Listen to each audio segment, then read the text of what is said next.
Hello किसान साथियों, green farm solution channel पे आपका स्वागत है। और आज हम जानेंगे वाइट गर्भ या जिसको सफ़ेद लट भी कहते हैं, सफ़ेद गिडार भी कहते हैं, बहुत सारे किसान भाई इसको गोजा लट भी कहते हैं। इसके बारे में हम संपूर्ण समाधान, इसकी तकनीकी जानकारी लेंगे। आज के वीडियो में हम जानेंगे कि ये वाइट गर्भ क्या है, कैसे नुकसान करती है, सफ़ेद गर्भ का जीवन चक्र कितना बड़ा है, इसके लिए सफ़ेद गर्भ के लिए क्या अनुकूल परिस्थितियां हैं, और अंत में हम देखेंगे कि इसको कैसे हम कंट्रोल कर सकते हैं। तो इसी सभी के ऊपर ये पूरी तकनीकी जानकारी रहेगी। मेरा सभी किसान भाइयों से निवेदन है कि इस वीडियो को पूरा देखें, अंत तक देखें, और अगर ये वीडियो आपको अच्छा लगे तो इसको ज़्यादा से ज़्यादा लाइक और शेयर करें। सबसे पहले वाइट गर्भ क्या है अगर मैं बात करूं तो ये एक तरह से जैसे गोजा लट या इसको सुंडी कह सकते हैं हम, सफ़ेद रंग की होती है। और ये जो सुंडी है ये बहुभक्षी है, यानी ये सब कुछ खाने वाली है। कोई भी पौधा हो, ये विशेष रूप से जड़ें खाती है, तो कोई भी पौधा हो उसकी जड़ें खाती है, तो इसलिए रूट गर्भ के नाम से भी इसको जाना जाता है। और जड़ों के साथ साथ ये जो कार्बनिक पदार्थ होते हैं, जैसे गोबर की खाद है, इस तरह की जो जैविक चीज़ें हमारी मिट्टी में होती है, उसको भी ये खाती है। अब इसका प्रकोप अगर हम देखें तो हमारे भारत ही नहीं, पूरे विश्व में इसका प्रकोप है। हमारे भारत में भी है, और हमारे भारत में भी मैं कहूँगा कि हर स्टेट के अंदर अलग अलग फसलों के अंदर जो है ये नुकसान करती है। हमारे राजस्थान, पंजाब, हरियाणा की मैं बात करूँ तो यहाँ पे जो हम जैसे मूंगफली लगाते हैं या सोयाबीन लगाते हैं एमपी में, उसके अंदर भी इसके कारण काफ़ी नुकसान होता है। अब इसकी सुंडी की बात करें तो ये जो सुंडी है या जो वाइट गर्भ है, ये साल भर हमारे खेतों में रहती है। लेकिन इसकी जो गतिविधि है या जो एक्टिव जो फेज है इसकी, ये मई जून से लेके लगभग अक्टूबर, नवंबर या दिसंबर तक मैक्सिमम इसकी हमारे खेतों में इसको हम देख सकते हैं। मध्य मई या जून में जब भी जैसे ही पहली बारिश आती है, उसके अंदर इसका जो जीवन चक्र के जो एक वयस्क है या जो अडल्ट स्टेज होती है, जो उड़ सकती है, वो बहुत बड़ी संख्या में अंडे देने के लिए बाहर निकलते हैं। और अंडे देने के बाद में वो वापस मिट्टी में चले जाते हैं। वाइट गर्भ को कैसी सिचुएशन पसंद है जहाँ पे ये सबसे ज़्यादा होती है? तो वाइट गर्भ जो है ये कार्बनिक ऑर्गेनिक मैटर जिन मिट्टी में ज़्यादा है, हल्की चिकनी मिट्टी जो है वो इसको पसंद है। जिन खेतों में हम गोबर की खाद ज़्यादा डालते हैं वहाँ आप देखोगे कि गोबर की खाद के अंदर भी ये होती है, और जिस खेतों में हम गोबर की खाद ज़्यादा डालते हैं वहाँ भी इसका अटैक ज़्यादा होता है। ये हल्की भुरभुरी मिट्टी और अच्छी नमी हो, मिट्टी का तापमान लगभग 25 डिग्री सेल्सियस हो, तो वो इसको तेज़ी से फैलने के लिए बड़ी अनुकूल जो है वो परिस्थितियां हैं। इसका जो जीवन चक्र है, अगर हम इसके जीवन चक्र की बात करें तो ये साल में एक ही जीवन चक्र पूरा करती है। यानी इसके जो अडल्ट, लार्वा, उसके बाद में प्यूपा, और जो फिर अडल्ट बनता है, अंडे से लेके अडल्ट बनने तक का जो पूरा है ये जीवन चक्र एक साल में पूरा करती है। और इसकी लगभग अवधि भी जो है वो लगभग एक साल ही है। अब इसके जो वयस्क कीट हैं, जैसा आप यहाँ पे देख रहे हैं, वयस्क कीट जो होते हैं ये मई के अंदर या जब अच्छी बारिश होती है उस समय पे ये बाहर निकलते हैं। और इनके बाहर निकलने का भी एक स्पेशल टाइम है जिसको हम गोधूली बेला कहते हैं, या जो 7 से रात को 10 बजे तक, शाम को 7 बजे से मैं कहूँगा लास्ट 10 है, नहीं तो ज़्यादातर ये 7 से 8 बजे का जो 1 घंटा है इसमें सबसे ज़्यादा एक्टिव होती है। ये मिट्टी में से बाहर निकलते हैं। मिट्टी में से बाहर निकलने के बाद में ये हमारे आसपास इनको जो भी पेड़ पौधे मिलते हैं, जैसे बेर हो गया, बेर इसको सबसे ज़्यादा पसंद है। इसके अलावा सहजन, इमली, बरगद, बबूल, नीम, महागोनी, जामुन, अमरूद, जो भी पेड़ आगे आता है, चीकू, केला, आम, अंजीर, इन सब पेड़ों के पत्तों को खाती है। इनसे ये अपना पेट भरती है। और पत्तों को खाने से हमको एक ये भी नुकसान होता है कि हमारे जो हम जब सुबह उठ के देखते हैं खेत में, पता लगता है बेर का पेड़ के खूब सारे पत्ते थे और सुबह सारे गायब मिलते हैं, क्योंकि ये 7 से 8 जैसे का गोधूली बेला खा के और वापस मिट्टी के अंदर चली जाती है। तो इनका ये एक स्पेशल टाइम है कि उसी टाइम ये बाहर निकलती है। अब हम जो मादा कीट की बात करें तो मादा कीट मेटिंग के बाद में जो है वो अंडे देना शुरू कर देती है। अंडे जो इसके हैं वो सफ़ेद रंग के होते हैं, गोलाकार होते हैं। और इसकी जो लाइफ साइकिल है, पूरा जो इसका जीवन चक्र है, अंडे से लेके और इसके जो अडल्ट बनने तक का, वयस्क बनने तक का, ये लगभग 76 डेज से लेके 228 दिनों का होता है। ये इतना लंबा है, मैं इसलिए लिख रहा हूँ कि ये इसकी बहुत सारी स्पीसीज़ है, लगभग 10-12 स्पीसीज़ है जो हमारे इंडिया में पाई जाती है। और उनकी हर प्रजाति का अपना जो है वो जीवन चक्र अलग अलग है। जो मादा है वो अपने जीवन में लगभग 4 से लेके और 40 तक अंडे देती है। अब अगर हम इसके पूरे लाइफ साइकिल की बात करें तो इसका लाइफ साइकिल हम समझ लेते हैं। जो अडल्ट होता है या जो वयस्क मादा होती है या जो अडल्ट होते हैं वो लगभग 25 से लेके 35 दिन तक जिंदा रहते हैं। और इसके अलावा कई प्रजाति ऐसी भी हैं जिनके अंदर जो वयस्क है वो लगभग 4-5 महीने तक जिंदा रहता है। 25 से लेके 145 दिन तक भी वो जिंदा रहता है।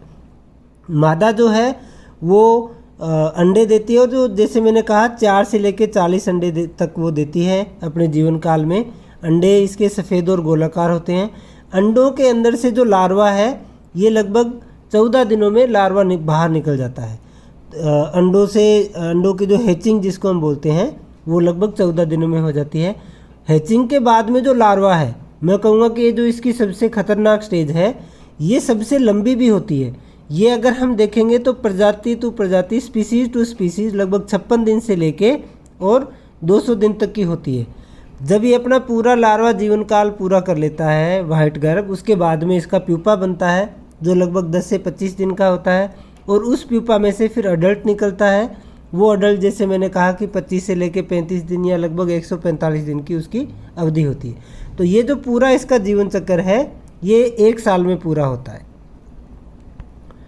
अब पूर्ण रूप से जो विकसित लार्वा होते हैं इसके, जब वो मैं कहूँगा कि प्यूपा में जाने से पहले वो सी या अर्धवृत्ताकार, जैसा आप यहाँ पे फोटो में भी देख रहे हैं, इस तरह के दिखते हैं और आपने भी अपने खेतों में खूब सारे देखे होंगे। अब जब इसका प्यूपा बनने लगता है तो वो लगभग जो सुंडी है या जो लार्वा है या जो गर्भ है वो खाना बंद कर देती है और मिट्टी में 40 से 70 सेंटीमीटर की गहराई में चली जाती है। वहाँ पे इसका प्यूपेशन होता है। कई बार ये मिट्टी में ऐसे गोल, जैसा आप यहाँ फोटो में भी देख रहे हैं, गोल घर बना के उसके अंदर ही निष्क्रिय, जिसको हम इनएक्टिव फेज कह सकते हैं या डोरमेंट स्टेज कहते हैं, उसमें ये रहती है। तो ये स्टेज इसकी कब आती है?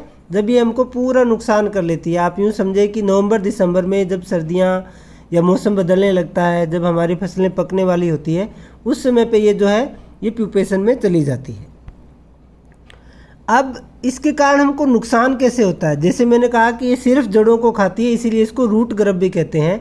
तो ये जड़ों को खा के हमको बहुत सारा नुकसान करती है। और जब ये जड़ें खा लेती है तो पौधे जो हमारे हैं वो मुरझाने लग जाते हैं और धीरे धीरे अगर जब ज़्यादा ये संख्या में जड़ों को खा लेती है तो वो पूरा पौधा ख़त्म हो जाता है। मूंगफली में मैं कहूँगा कि इसके कारण सबसे ज़्यादा नुकसान होता है हमारे मूंगफली के जितने भी किसान भाई हैं। इसके अलावा सोयाबीन के अंदर भी इसका काफ़ी नुकसान होता है।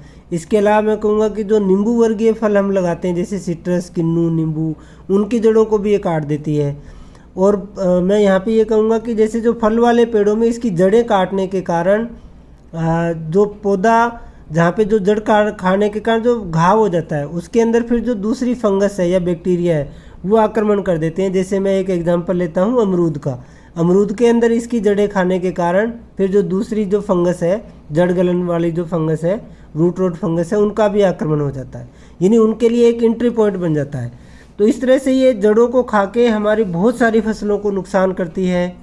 और मूंगफली में इसका लगभग 20% से लेके कभी कभी 80% तक इसका नुकसान हो जाता है। तो इससे हमको बचना बहुत ज़रूरी है। अब हम इसके नियंत्रण की बात करते हैं। तो इसकी 2 स्टेज जैसे हो गई, एक वयस्क कीट हो गया, अडल्ट स्टेज हो गई, और दूसरी हो गई इसकी गर्भ स्टेज। तो सबसे पहले हम अडल्ट स्टेज को ही कंट्रोल करते हैं ताकि वो अंडे ही ना दे पाए।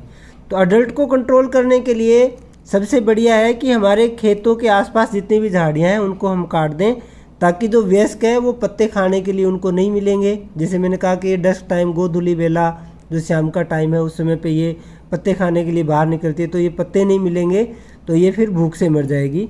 इसके अलावा हम जो झाड़ियों के पेड़ों के अगर नहीं काट रहे हैं तो उसके ऊपर हम एक कीटनाशक का भी छिड़काव कर सकते हैं, जैसे इमिडाक्लोरपिड है या मोनोक्रोटोफॉस है, ताकि जैसे ही जब हम छिड़काव करेंगे उसके बाद जैसे ही वो इनको खाएगी वो मर जाएगी। इसके अलावा जब वो मरी हुई हो या हमारे पेड़ों के आसपास अगर आपको जिंदा वयस्क नीचे सुबह दिखाई दें तो उनको भी इकट्ठा करके हमको नष्ट कर देना चाहिए। इसके अलावा जैसे ही पहली बारिश आती है तो शाम को हमको लाइट ट्रैप, एक लाइट ट्रैप मैं कहूँगा 1 हेक्टेयर में पर्याप्त है। और उसको 7 बजे से 10 बजे जो डस्ट टाइम है, जिस समय पे ये एक्टिवली ये बाहर निकलती है, उस समय पे हमको लगाना चाहिए। तो लाइट की तरफ ही ये आकर्षित होती है, लाइट ट्रैप लगाएंगे तो उसके नीचे आके और ये ख़त्म हो जाएगी। इसके अलावा इसके फेरोमोन ट्रैप भी आते हैं। मानसून की जो बारिश है उसके साथ में हमको 3 दिन लगातार, जो 3 दिन शाम को हमको फेरोमोन ट्रैप भी लगाने चाहिए। 3 फेरोमोन ट्रैप जो हैं 3 दिन लगाने चाहिए।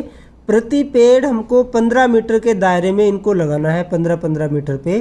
तो ये जो सिंथेटिक फेरोमोन है, जो एनिसोल के नाम से आता है, ये भी आसानी से बाज़ार में उपलब्ध है, ये भी हम लगा सकते हैं। अब हम बात करते हैं कि जो लार्वा है, जो ग्रब है, उसको हम कैसे कंट्रोल करेंगे। तो इसकी भी शुरुआत हम हमारी फसल के बीज उपचार से कर सकते हैं। जैसे सोयाबीन है या मूंगफली है, उसका हम बीज उपचार कर सकते हैं। वो हम क्लोरपायरिफॉस से कर सकते हैं, या इमिडा से कर सकते हैं, या एवोलेट जो लिक्विड थायोमेथोक्साम आता है उससे कर सकते हैं। डेंटोसू ये बहुत ही एक प्रसिद्ध दवाई है जिसमें क्लोथिनिडिन होता है 50% सुमिटोमो की। इससे काफ़ी किसान भाई कर रहे हैं, हम भी कर सकते हैं। रिसेंटली लिसेंटा जो आया है जिसमें इमिडा और फिप्रोनिल है, ये भी बहुत अच्छी दवाई है, इससे भी हम बीज उपचार कर सकते हैं।